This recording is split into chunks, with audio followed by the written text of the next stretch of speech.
ఓం శ్రీ మాత్రే నమః. ఈరోజు మనం మార్గశిర పౌర్ణమి విశిష్టతను గురించి తెలుసుకుందాం. శ్రీ మహావిష్ణువుకు అత్యంత ఇష్టమైన ఈ మార్గశిర మాసంలో వచ్చే పర్వదినాల్లో మార్గశిర పౌర్ణమి ఒకటి. ఈ పౌర్ణమిని మనం కోరల పున్నమని, నరక పౌర్ణమని అంటాము. కార్తీక పౌర్ణమి నుండి మార్గశిర పౌర్ణమి వరకు యమధర్మరాజు కోరలు తెరుచుకుని ఉంటాడు. ఈ రోజుని యమదంష్టలు అంటారు. మార్గశిర పౌర్ణమితో మనకి రకరకాల వ్యాధులు, అనారోగ్య సమస్యలు తొలగుతాయి. అందుకు కృతజ్ఞతాపూర్వకంగా ఈ రోజున మనం యమధర్మరాజుని ఆరాధిస్తాం.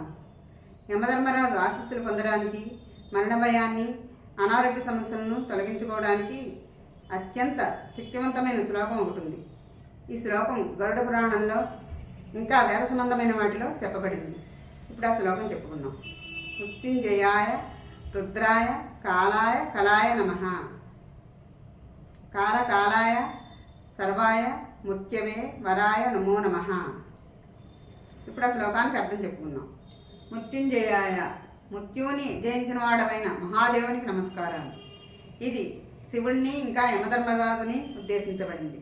రుద్రాయ, రౌద్ర స్వభావము గల దేవునికి నమస్కారాలు. కాలాయ కలాయ నమః, సమయాన్ని నియంత్రించే శక్తివంతుడైన మహాదేవునికి నమస్కారాలు. కాలకాలాయ, కాలాన్ని నియంత్రించే శక్తివంతుడైన మహాదేవుడికి నమస్కారాలు. సర్వాయ, సర్వవ్యాప్తుడైన మహాదేవునికి నమస్కారాలు. ముత్యవే వరాయ నమో నమః, మరణాన్ని నియంత్రించే వాడికి, వరాలను ప్రసాదించే మహాదేవునికి నమస్కారాలు. ఈ శ్లోకాన్ని రోజు 11 సార్లు పఠించాలి. రోజు కుదిరిన వాళ్ళు మార్గశిర పౌర్ణమి నాడైనా భక్తితో శ్రద్ధతో 11 సార్లు పఠిస్తే అనారోగ్య సమస్యలు, అపమృత్యు భయాలు తొలగి ఆ ఈశ్వరుని అనుగ్రహం, యమధర్మరాజు కృప మనకి లభించి ఆయురారోగ్యాలు, మనశ్శాంతి లభిస్తాయి. ఓం మృత్యుంజయాయ నమః.